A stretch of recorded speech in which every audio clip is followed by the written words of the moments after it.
You want me to do something else while I'm waiting? Okay. At my most recent former employer, a home improvement store in the vein of Lowe's or Home Depot, I worked in receiving, mostly unloading trucks with a forklift. About 2 years into my time there, we got a new assistant store manager, let's call him Gary. This guy came in and thought that not only did his shit not stink, but that we should all eat as much of it as possible.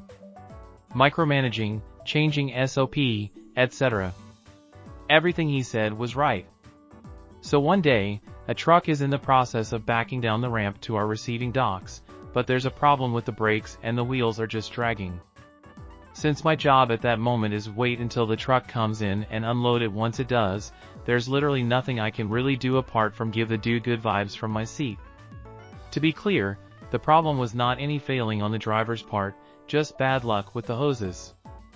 At this time of day, we have 2 people on the clock and receiving, me on one forklift, waiting for the truck, and my department manager on another, helping out in the outside yard because 2 propane forklifts were disabled and they had 2 lumber trucks show up at the same time. We only had 2 electric forks, and they were the only ones that could be inside the building. So basically, I'm literally all alone on the only available forklift that can unload the truck. Which is fine, because that's my fucking jam.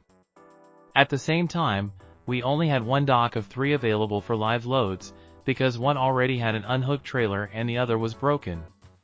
So, while we're understaffed and short equipment, and while the driver is trying to unfuck his truck, Gary walks into receiving with 2 other department managers and sees me sitting on the forklift, basically just twiddling my thumbs as I watch the driver. I can understand how it might look like I'm fucking off, since I kind of am, but not really.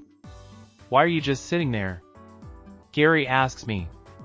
Waiting for the truck to back up, I say. He says, while you're waiting, you can do other things. I look out the dock door and see the driver come out from between the truck and trailer and get back in the cab, so I say, but he's almost got it. He'll be docked in like a minute. And in that minute, you can do other things. I've had more than my share of shitty leaders in my life, and I can tell by Gary's tone and body language that nothing is going to shake him from this attitude, so I just say, you got it, what should I do while I wait? Gary says go outside and help unload one of the lumber trucks. I say, for how long?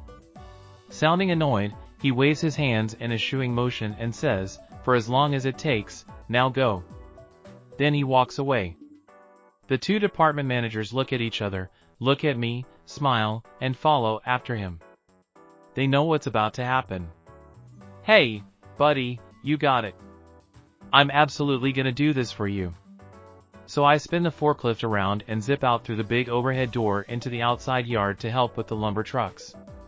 As I do this, I hear the trailer back into the dock. But that doesn't matter, because Gary gave me a mission. I make it to where the lumber trucks are parked in the yard, and my department manager drives over next to me. He says, why are you out here? Isn't the truck docking? I nod. Gary told me I needed to be out here helping while I wait. He was very insistent. I slowly emphasize the last 2 words. My manager just smiles, turns around and continues to unload. I start helping. A stack of studs here, a bundle of trusses there, and I'm doing my part to empty these flatbeds of wood. While this is happening, I hear the gate attendant for the outside yard radio that we have another truck waiting to come in. I radio back that it's gonna have to wait until the other truck is gone. Then another truck shows up. And another. In the 20 minutes I've been outside, 4 trucks besides the one that is now in the dock have arrived to be unloaded in our single dock. And every time I tell the gate that they have to wait. At this point, the general store manager Mike finally hears what's happening over the radio and cuts in. Hey, what's going on? Are we not unloading the truck and receiving? I radio back and say, I'll be there in just a second. I put the load I've got on my tines where it needs to go and haul ass back to receiving. As I drive into the bay, Mike and Gary are both standing there, with the driver next to them. I zip up to them and hold my hand out for the driver's paperwork. He hands it to me as Gary says, what the hell is taking you so long? Why haven't you started unloading yet? You told me to help on the lumber trucks while I wait, I say. Gary sputters and says, I meant until this truck was in the dock. I look at Mike and then back to Gary.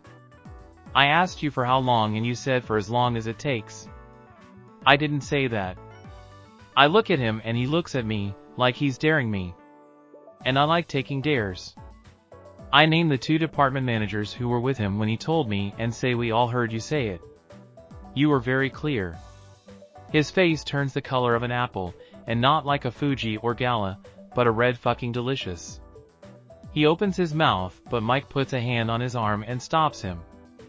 Mike looks at me and says, get it sorted fast, okay? I nod and get started as Mike walks away with Gary fuming beside him. Now I didn't hear their conversation because I was kicking ass and taking names on my forklift, but word got back to me that Mike told Gary he would never again be allowed to question anything anyone in receiving does, and especially me when it comes to unloading trucks. If I'm on a forklift, I'm basically untouchable.